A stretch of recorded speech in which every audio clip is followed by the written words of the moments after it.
0917-660-1058 and follow our Twitter at LightFM1058 or click www.lightfmjakarta.com.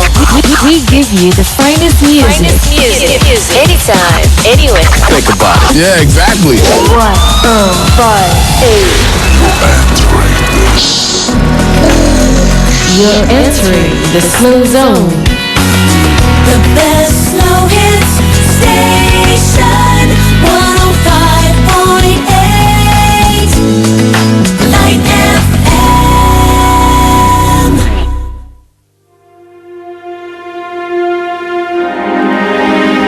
Ketika kita merasa memiliki apapun yang menurut kita baik, jangan angkuhkan diri bahwa hanya kita yang memiliki.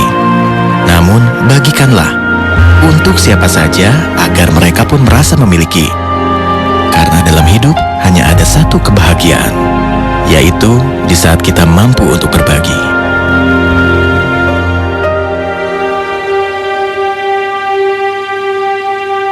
Stay close to your family.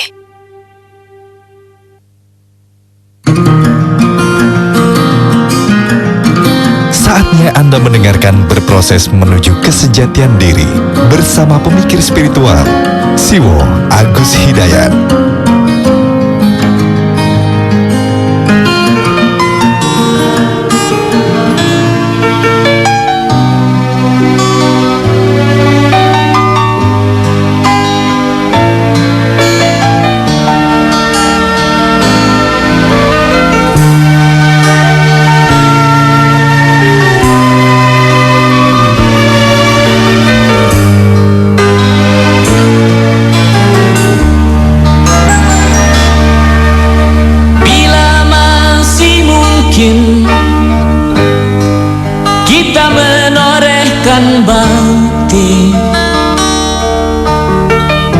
Atas nama jiwa dan hati tulus ikhlas,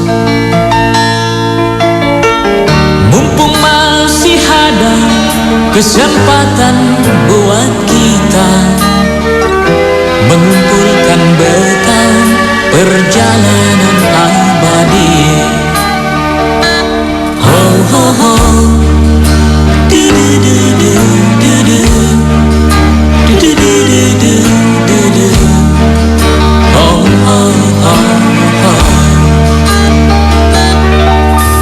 Kita pasti ingat tragedi yang memilukan. Kenapa harus mereka yang terpilih menghadap? Tentu ada hikmah yang harus kita petik. Atas nama jiwa, mari heningkan ciptaan.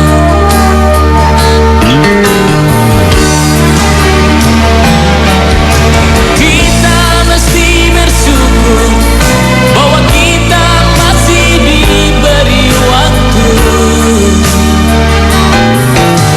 Entah sampai kapan, tak ada yang bakal dapat menghitung. Hanya atas kasihnya, hanya atas kehendaknya, kita masih bertemu matahari. Kepada rumpun dilalang, kepada bintang gemintang, kita dapat mencoba meminjam catatannya. Sampai kapan kegerangan, waktu yang masih tersisa.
bertemu matahari, kepada rumpun dilalang, kepada bintang gemintang, kita dapat mencoba meminjam catatannya. Sampai kapan kegerangan waktu yang masih tersisa, semuanya menggeleng, semuanya terdiam, semuanya menjawab tak mengerti. Yang terbaik hanyalah segeralah bersujud, mumpung kita masih diberi waktu. Bismillahirrahmanirrahim. Assalamualaikum warahmatullahi wabarakatuh. Selamat malam Light Audience. Senang sekali saya masih bisa bersama dengan Anda malam hari ini, dan tentunya berproses menuju kesejahteraan diri akan terus bersama dengan kita sampai dengan 1,5 jam ke depan. Dan Siwo Agus Hidayat sudah menunggu di sana. Kita sapa Siwo dulu ya. Ya, sudah menunggu. Assalamualaikum. Waalaikumsalam warahmatullahi. Alhamdulillahirabbil alamin. Siwo, Halo. sehat Wo? Biasa biasa. Biasa. Mas Mike, Iya Bo. lama nggak jumpa. Lama sekali ya Bo ya. Ini di 2012 ini kali pertama nih Bo nih. Kita masih Masih hidup ya? Masih apa tuh Bo? Masih hidup ya? Alhamdulillah Bo. Alhamdulillah masih diberikan kesempatan hidup Bo. Iya. Masih ada waktu. Masih ada waktu kalau Ebit bilang tadi Bo.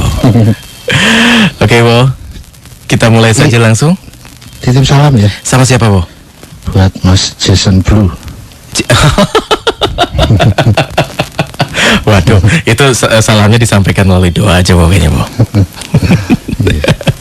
Dan malam hari ini Light Audience, silakan nanti untuk Anda yang ingin sharing dengan Siwo Agus Hidayat, Anda bisa gunakan line telepon kami di 398-359-9006, dan untuk SMS di 081-880-1058. Dan mungkin ada yang kecarian juga nih Wo, Sam Onyx kemana ya malam hari ini?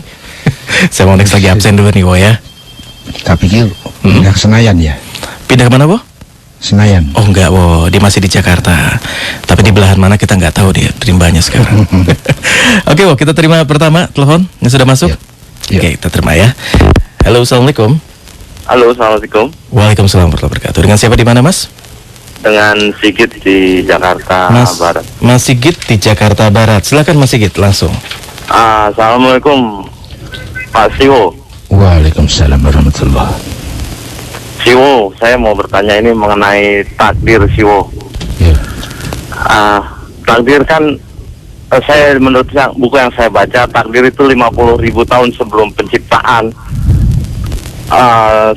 Seluruh makhluk yang ada di jagat alam raya ini sudah diciptakan, sudah dituliskan takdirnya.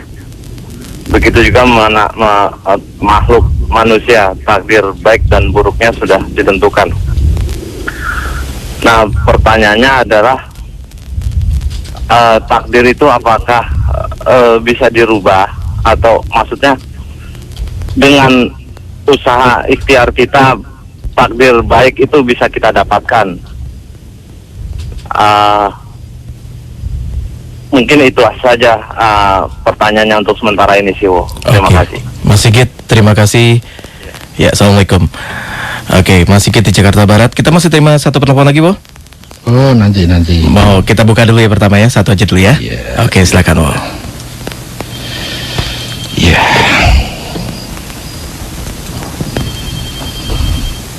Kayaknya ada suasana yang beda ini. Bedanya di mana tuh? Ya karena ada Mas Mike. Insya Allah bedanya menjadi lebih baik lah, Bo ya. Insya Allah. Ya, saya ambil ya. Silakan, Bo, monggo. Teman-teman Light Audience semuanya, beserta seluruh staf dan keluarga besar Light FM.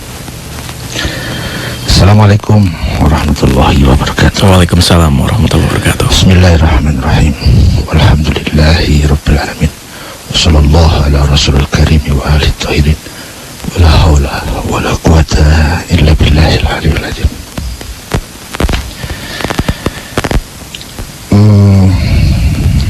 Saya agak terkesima lagi mendengarkan lagunya Mas Ebit. Semuanya menggeleng, semuanya terdiam, semuanya menjawab tak mengerti. Kenapa saya, Mas Mike, masih hidup, masih bisa ketemu? Sampai kapan ya? Ya, kita ketemu lagi dan kita akan sharing kembali sebagaimana biasa. Saya sekedar teman sharing Anda, bukan narasumber apalagi rujukan. Dan apa yang akan saya sampaikan hanyalah kebenaran yang baru menurut saya, belum menurut yang sebenarnya, belum menurut yang hakikatnya, belum yang menurut ayat, ya, belum menurut Rasul, apalagi belum menurut Allah, apalagi.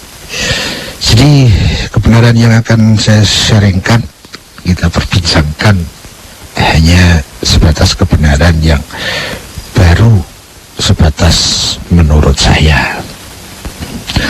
Dan itu tidak ada jaminannya. Bisa jadi yang saya pahami benar saat ini itu sudah benar-benar benar, tapi bisa jadi belum benar-benar benar. Baru kebenaran relatif yang harus saya proses terus, sehingga saya harus selalu mencari kebenaran yang lebih tinggi, harus selalu berani berpindah kepada kebenaran yang lebih tinggi itu pada saat saya mendapatkannya. Dan kayaknya itu deh tugas terpenting dalam kehidupan saya, kehidupan kita. Terus berproses dan berproses menuju kesejatian diri, menuju sang sempurna. Dan seperti biasa, karena apa yang akan saya sharingkan itu belum ada jaminan pasti benarnya, maka monggo bagi yang berkenan untuk mengkritisi, dan saya siap untuk dibangun kembali, untuk diperbaiki, bahkan direnovasi dan direkonstruksi, manakala memang itu merupakan proses yang lebih baik bagi saya.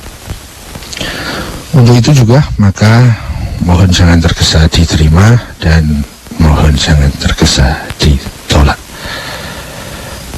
Menyampaikan sharing sebaik-baiknya menurut kapasitas saya itu adalah tugas saya. Menerima atau menolak dengan sebaik-baiknya itu mungkin antara lain tugas teman-teman Light Audience. Semoga kita semakin mampu fokus terhadap tujuan hidup, semakin mampu mewaspadai niat, dan semakin bisa konsentrasi terhadap tugas, agar kita semakin mampu menggapai kesempurnaan yang lebih, kebahagiaan yang lebih dekat kepada sumber keindahan Tuhan Allah Subhanahu wa Ta'ala. Kita masuk di topik pertama dari Mas Sigit di Jakarta Barat. Beliau, kalau saya tidak salah mendengar dan tidak salah mencatat, beliau mengungkapkan sebuah kalimat yang saya tangkap begini, bahwa 50.000 tahun sebelum penciptaan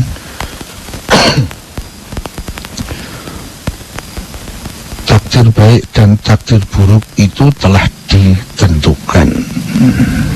Pertanyaannya, bisakah dengan ikhtiar kita bisa merubah takdir? Atau saya tulis juga, bisakah dengan ikhtiar kita bisa mendapatkan takdir baik? Dengan ikhtiar, apakah takdir baik itu bisa kita dapatkan? Kurang lebih seperti itu.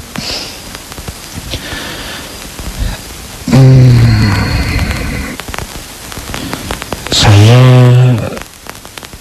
tidak tahu rujukan yang tadi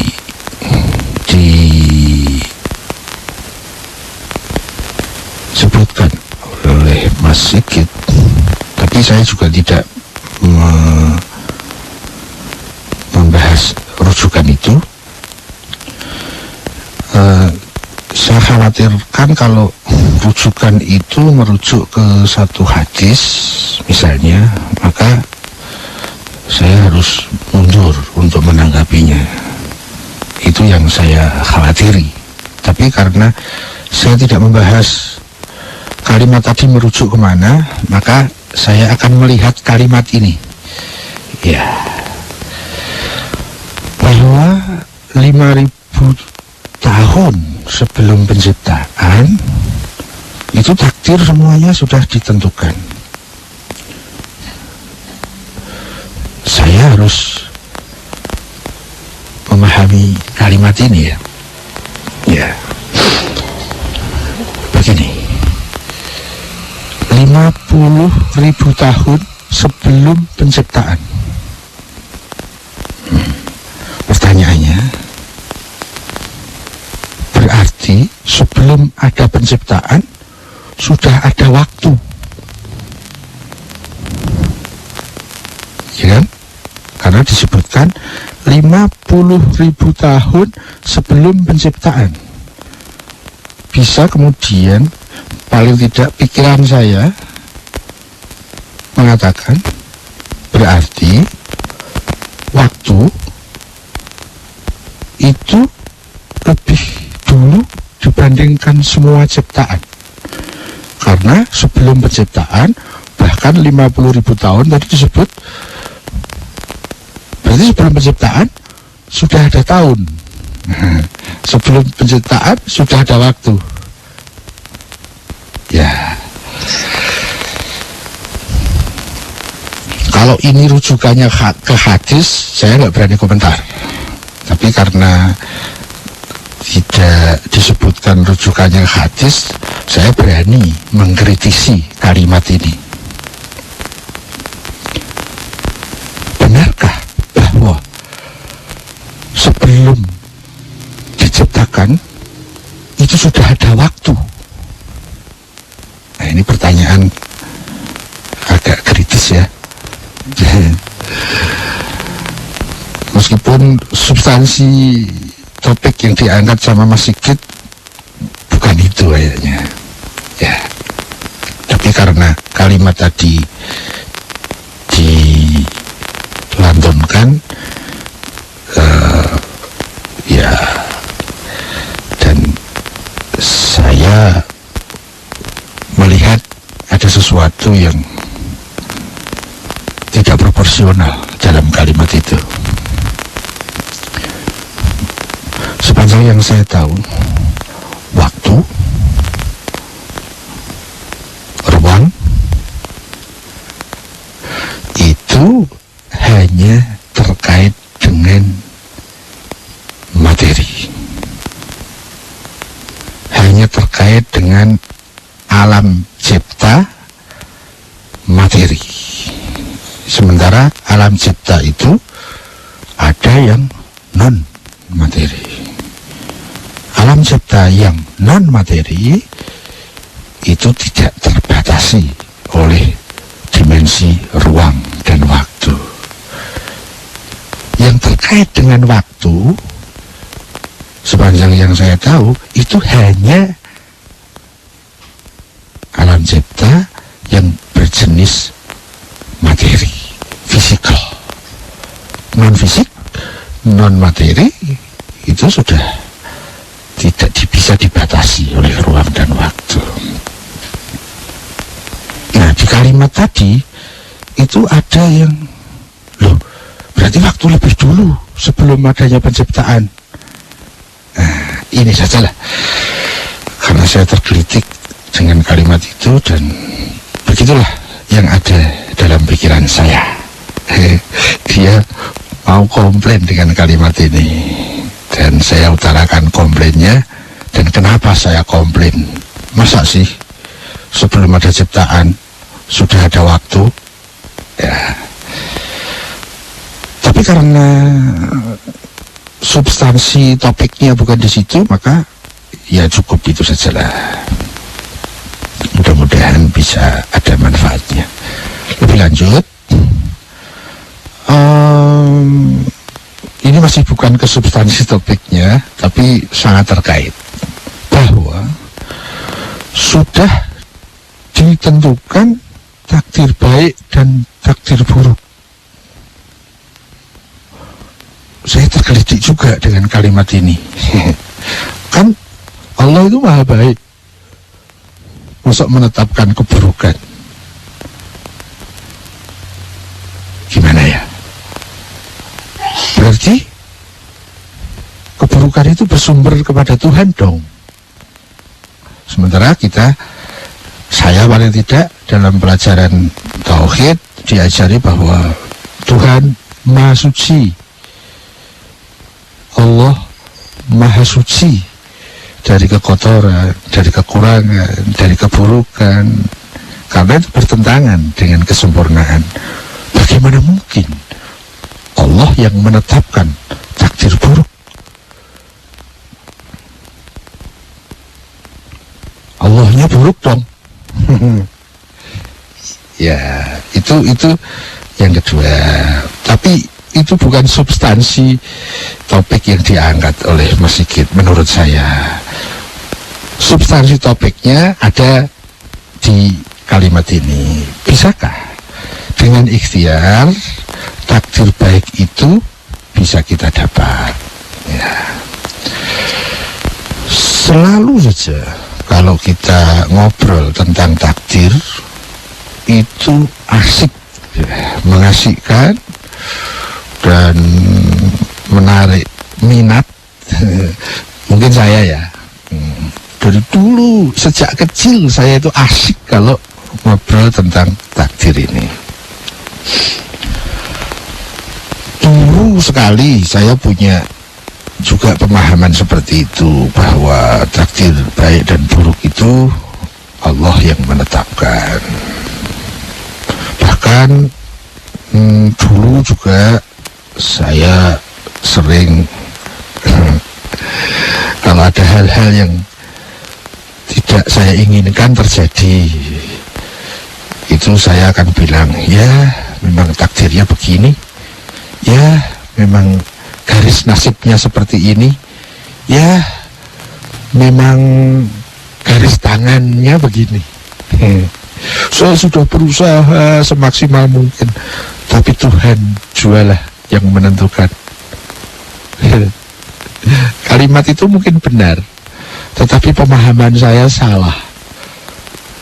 Kalau saya ekstrimkan begini kalimat itu, saya sudah berikhtiar kok sebaik-baiknya, apapun syarat-syarat untuk menuju kebaikan sudah saya upayakan. Tapi mau gimana lagi? Orang memang saya sudah digariskan takdir saya begitu. Jadi ya terjadilah hal-hal yang tidak saya inginkan terjadi. Maksudnya yang buruk-buruk gitu. Kalau ada saya dagang rugi, ya takdir. Kalau ada ujian yang tidak lulus, ya takdir. Kalau ada kejadian-kejadian buruk, ya memang takdirnya begitu. Berbeda pada saat saya bisnis dan laba. Ya, perjuangan saya kok, saya serius kok. Ya, kalau ujian lulus, ya ini berkat belajar yang rajin, berkat disiplin kita nih sehingga kita lulus. Kalau tidak lulus, sayanya benar, sayanya sudah ikhtiar kok. Tuhannya yang salah mentakdirkan saya tidak lulus. Ya, saya punya ilmu seperti itu dulu. Jadi kalau berhasil gitu, itu ikhtiar saya. Kalau gagal, itu takdir. Kalau baik, prestasi saya. Kalau buruk, itu takdir. Ya, ngeri tuh. Jadi Tuhan menjadi tempat sampah. Tuhan menjadi pusat keburukan. Pokoknya yang buruk-buruk, itu takdir. Kalau baik-baik, ya itu kan prestasi kita.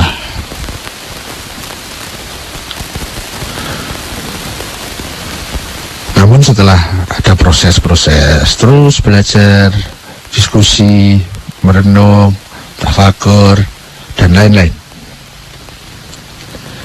komplain mulai ada, semakin kritis, semakin berani memerdekakan pemikiran, semakin berani menggugat dogma-dogma. Ya paling tidak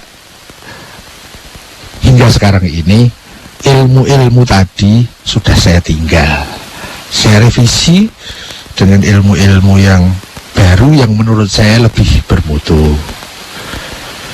Yang pertama, bahwa seluruh takdir itu baik. Ya. Seluruh kadar itu baik. Tidak ada takdir buruk.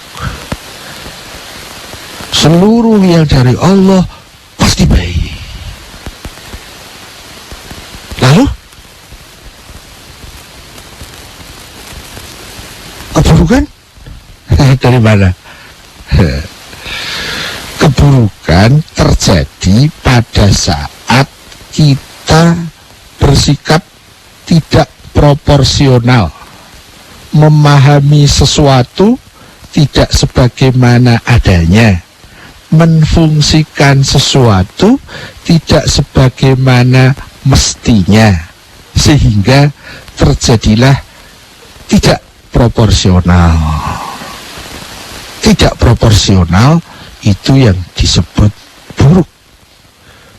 Jadi seluruh yang disebut buruk itu lepas sama sekali dari Tuhan.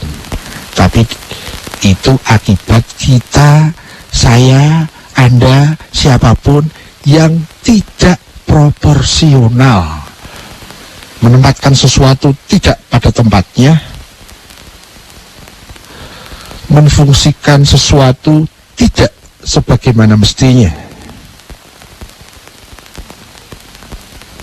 sehingga terjadi tidak proporsional, tidak semestinya. Itulah keburukan. Seluruh keburukan sebabnya adalah kita. Sedikit kita hubungkan dengan takdir. Pemahaman saya terakhir tentang takdir, terakhir sementara ini hingga saat ini, bahwa takdir itu ada dua. Dua-duanya baik, tidak ada yang buruk. Takdir definite, mahtum, dan takdir non-definite, mu'alak. Takdir definite itu ketetapan pasti yang kita tidak bisa mengintervensi. Kita tidak bisa memilih. Kita suka atau tidak suka, ya itu akan begitu. Bahwa setiap fisik itu pasti akan berubah. pasti fana, pasti masa depan wajah saya itu pasti rusak, masa depan ketampanan saya itu pasti hancur, pasti menjadi tua, pasti menjadi jelek. Nah, itu tidak bisa kita intervensi. Kita memperpanjang masa muda bisa, tapi tidak pernah mampu untuk menghindari tua. Kita berikhtiar agar selalu sehat bisa, memperpanjang kesehatan bisa, tetapi masa depan fisik, masa depan badan kita itu jelas sakit, rusak, mati. Itu definite sudah. Tidak bisa siapapun dia ingin hidup sehat terus. Mudah-mudahan Anda selalu sehat. Itu tidak bisa. Karena takdir definitnya tidak begitu. Takdir definit itu bahwa semua yang bersifat materi itu masa depannya adalah fana. Takdir definit terhadap tubuh saya, tubuh Anda, pasti tidak bisa dihindari bahwa akan semakin tua, akan semakin jelek, akan semakin lemah, akan semakin rusak, sakit, mati. Ya, kalau kita tahu itu takdir definit, kita harus rela untuk menerima takdir itu. Kalau kita tidak rela, ya kita sendiri yang akan stres. Sekarang saya kok jelek ya setelah tua. Kok sakit-sakitan ya. Ya begitu, takdir definitnya begitu. Dan suatu saat mati, pasti. Nah, semakin kita tahu takdir definit, kita akan semakin mampu bersikap proporsional. Contoh takdir definit yang lain, bahwa setiap ada sebab, niscaya pasti diikuti oleh akibatnya. Ini definit. Kita nggak bisa. Sebabnya sudah ada, akibatnya tidak boleh ada. Itu tidak bisa. Kalau sebab sudah ada, ya akibat pasti ngikuti. Akibatnya sudah ada, kejadiannya nggak boleh terjadi. Ya stres kita. Lowong sebabnya sudah ada, kok akibatnya nggak boleh ada. Ya, kalau kita tahu bahwa ini takdir definit, takdir yang pasti begitu, tidak bisa tidak begitu. Begitu sebabnya ada, pasti akibatnya ngikut. Kalau kita tahu bahwa itu takdir definit, maka kita lebih mampu untuk bersikap proporsional. Kalau kita ingin agar akibatnya tidak terjadi, manajelah sebabnya. Jangan pernah mengambil sebab buruk agar akibat buruk tidak ngikut. Ingin baik, ambil sebab-sebab baik, pasti akibat baiknya mengikuti. Ini definit. Dengan berbekal ini, kita tidak mungkin menolak semua kejadian-kejadian, karena setiap kejadian itu pasti sebelumnya didahului oleh sebab-sebabnya.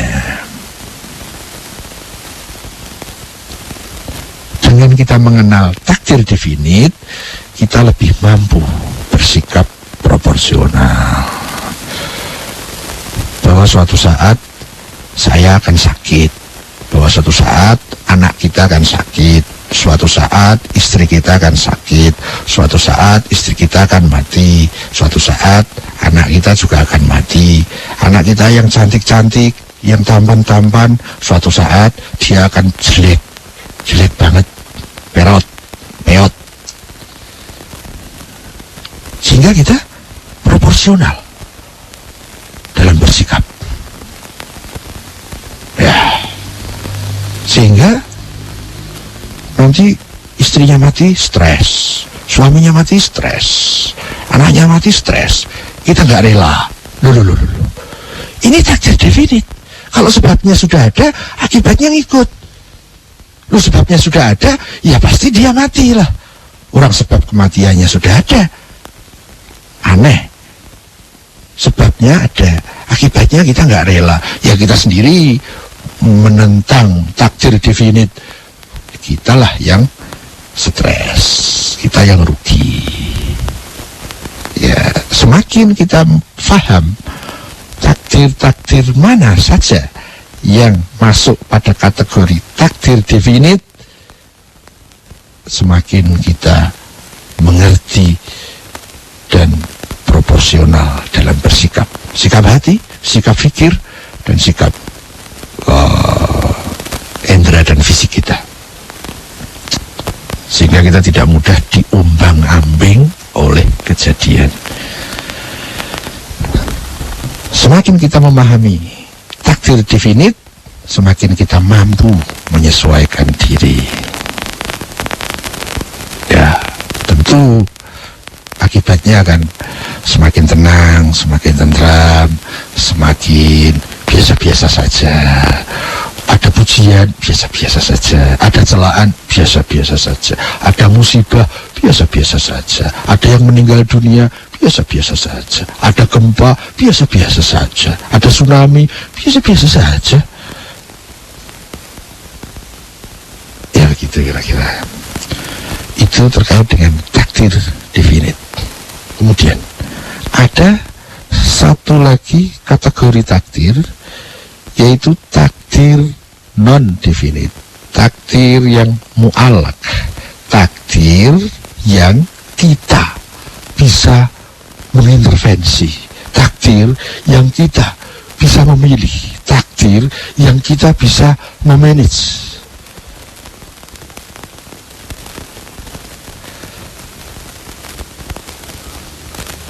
Kalau kita semakin memahami takdir non-definite dan kita ikuti dengan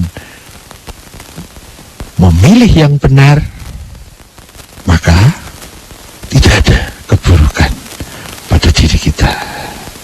Terjadi keburukan pada saat kita kurang memahami takdir ini yang non-definite, sehingga kita bersikap tidak proporsional. Mestinya kita memilih yang baik, malah memilih yang buruk. Contoh dalam takdir ini, apakah kita ingin kenyang atau ingin lapar? Kita ingin ketemu takdir kenyang atau ketemu takdir lapar? Kedua-duanya takdir. Kita boleh pilih di sini. Kita diberi alternatif. Kalau mau takdirnya kenyang, sebabnya ini. Kalau mau ketemu, mendapat, istilahnya Mas Sigi tadi, takdir yang lapar, jalurnya ini, caranya ini, sebabnya ini. Kalau mau ketemu takdir pandai, ini sebabnya. Kalau mau ketemu takdir bodoh, ini sebabnya. Kalau mau ketemu tentram, ini sebabnya. Kalau mau ketemu takdir stres, ini sebabnya. Kita diberi kebebasan memilih. Kita punya kehendak bebas di situ. Kalau kita salah pilih, malas berarti salah memilih sebab. Terjadilah keburukan. Kalau kita ingin tentram, tapi yang kita andalkan ego kita, mengandalkan diri, ya terjadilah keburukan. Ya.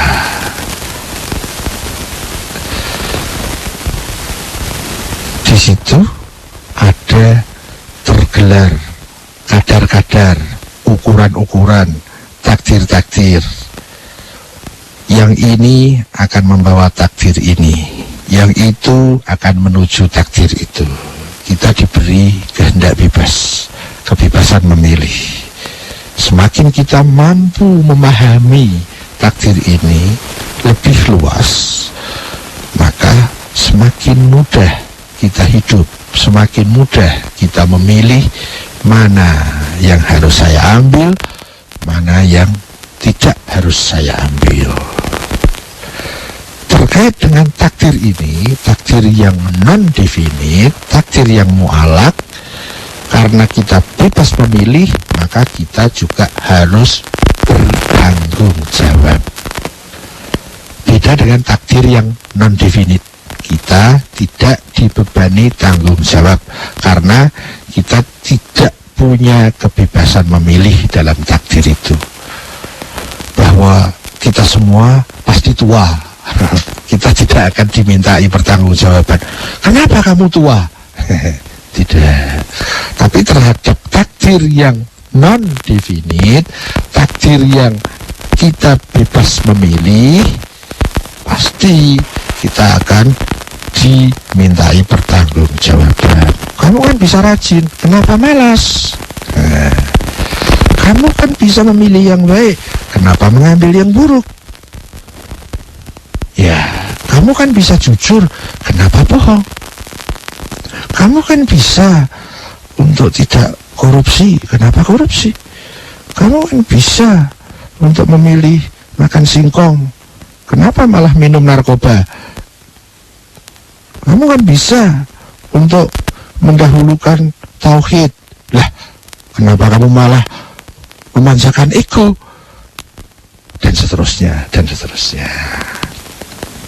Jadi kalau pertanyaannya, bisakah dengan ikhtiar takdir baik itu kita raih? Kita diberi sarana-sarana memang untuk itu. Kita diberi fasilitas-fasilitas memang untuk itu. Kita diberi mata, telinga, indera, fisik, pikiran, nafas, nurani, memang untuk itu. Dengan itulah kita menyempurnakan diri.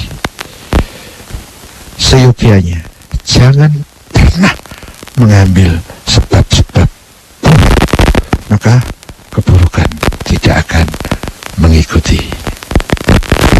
Kurang lebih seperti itu yang bisa saya sampaikan. Kembali ke Bro Mike. Baik Bu, terima kasih. Dan kita masih akan terima satu telepon lagi. Masih ada 15 menit ke depan sebelum kita break ya Bu ya. Oke, kita terima telepon berikutnya. Halo, Assalamualaikum. Waalaikumsalam. Ya, dengan siapa di mana Pak? Dan Pak Darno di Palmerah Pak. Pak Darno di Palmerah, silakan langsung dengan Siwo Pak. Assalamualaikum Siwo. Waalaikumsalam warahmatullahi. Saya hanya ingin minta sharing dengan Siwo ini mengenai akhlak Siwo. Ya. Apakah itu ada keterkaitannya dengan yang tadi mengenai takdir tadi itu Siwo? Apakah ada hal yang buruk atau hanya hak akhlak itu berkaitan dengan kebaikan? Itu saja Siwo. Ya, Pak Darno masih ada lagi Pak? Cukup itu aja. Cukup Pak. itu aja ya Pak ya? Ya. Baik Pak Darno, terima kasih Pak. Assalamualaikum. Waalaikumsalam. Baik Bu, silakan Bu. Iya Mas Darno, terima kasih. Saya masih belum clear benar dalam memahami kalimatnya Mas Darno ini.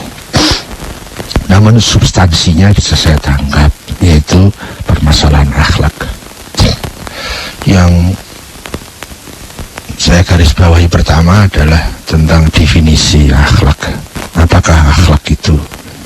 Karena sepanjang yang saya dapati, baik dalam diri saya maupun yang di masyarakat, termasuk masyarakat media, ya, itu sudah terjadi degradasi, penurunan nilai, penurunan makna dari istilah akhlak ini.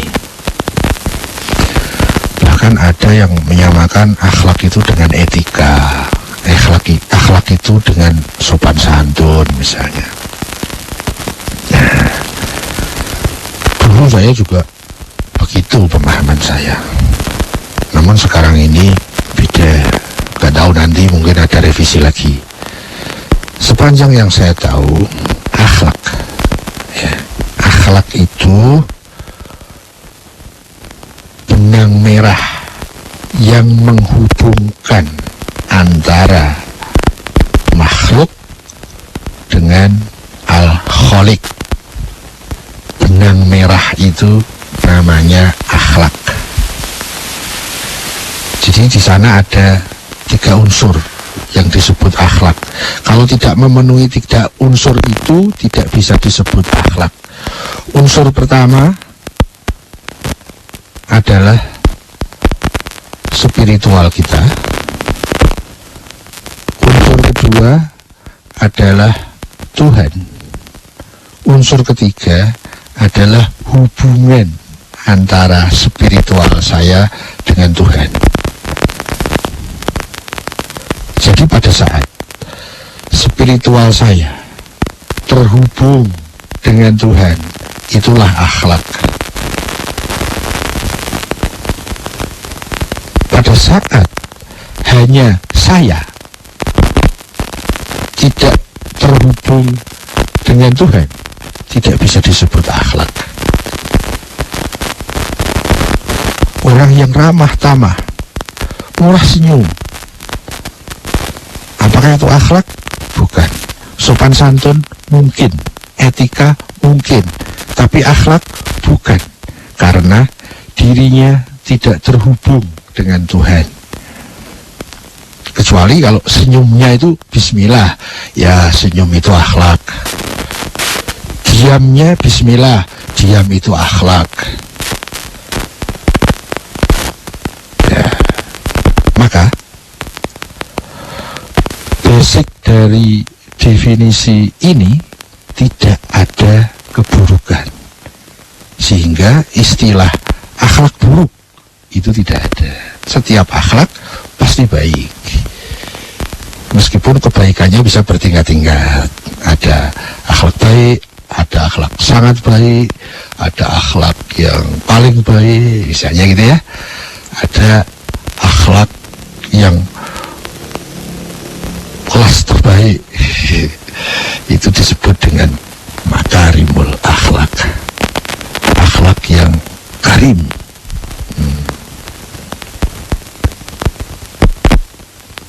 Ya,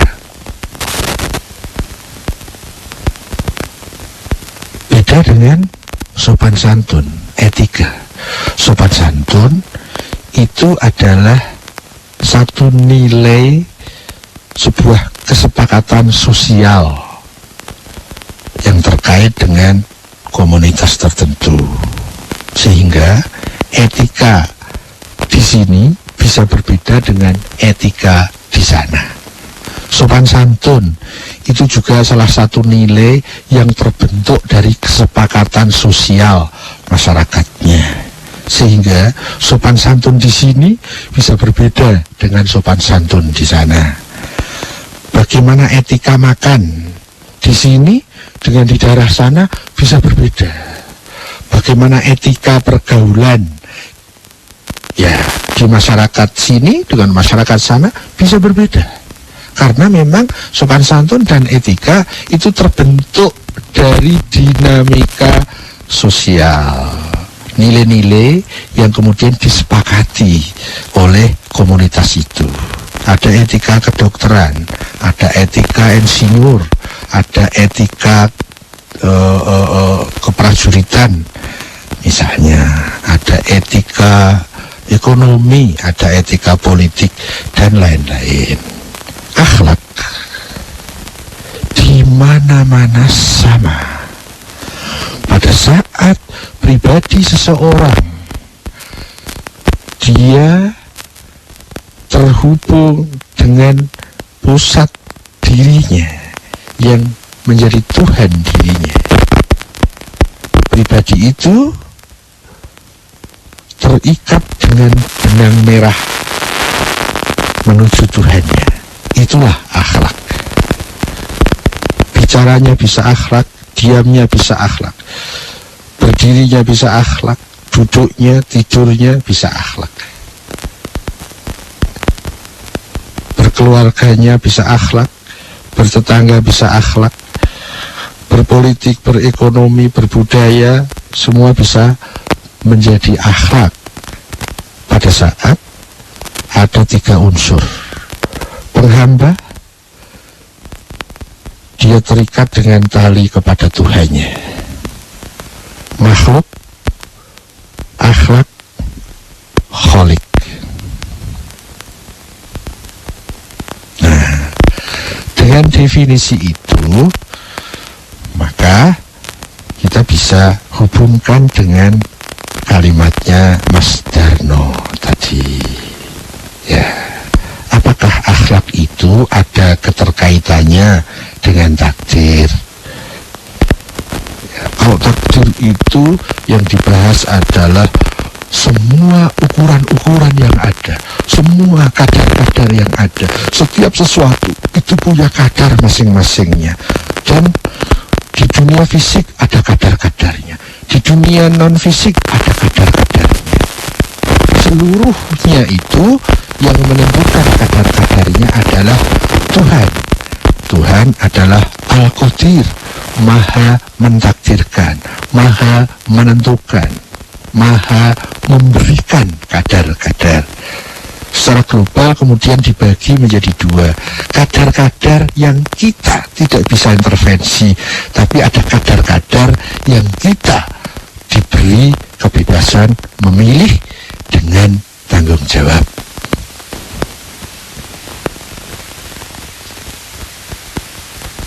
Akhlak adalah salah satu bentuk pilihan, salah satu bentuk ikhtiar di dalam takdir yang non-definite. Kita bisa memilih jalan-jalan yang menghubungkan kita kepada Tuhan, sehingga kita disebut berakhlak. Kita juga bisa sebaliknya, dengan risiko masing-masing. Semakin kita terhubung dengan sumber kesempurnaan, kita akan semakin menuju jalur kesempurnaan.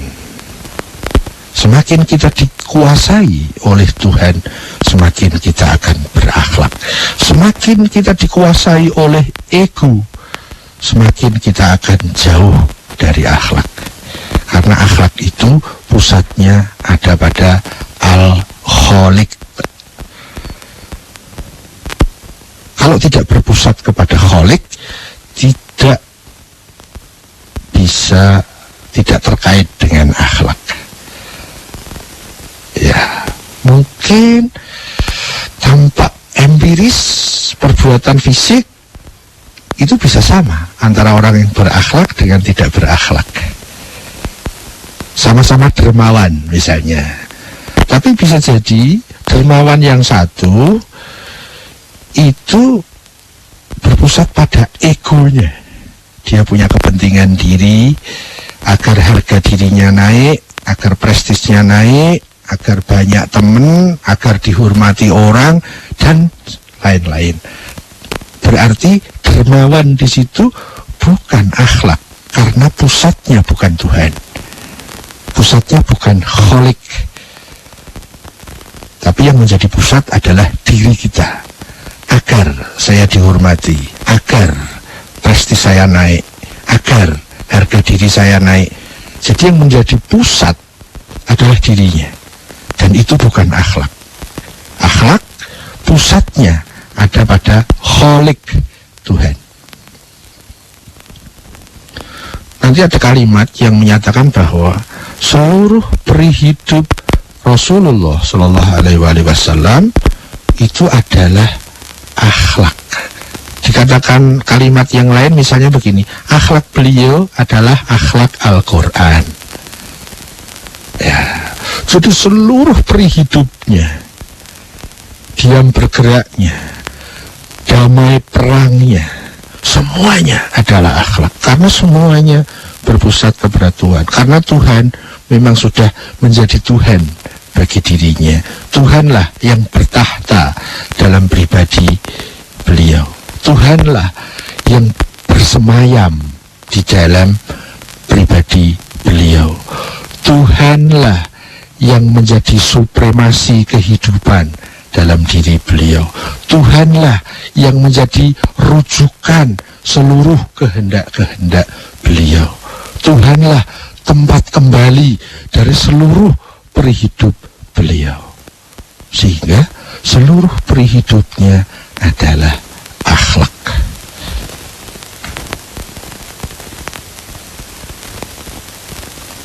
Kita bisa mengambil jalur itu, kita boleh mengambil jalur lain. Resiko tanggung penumpang. Itu adalah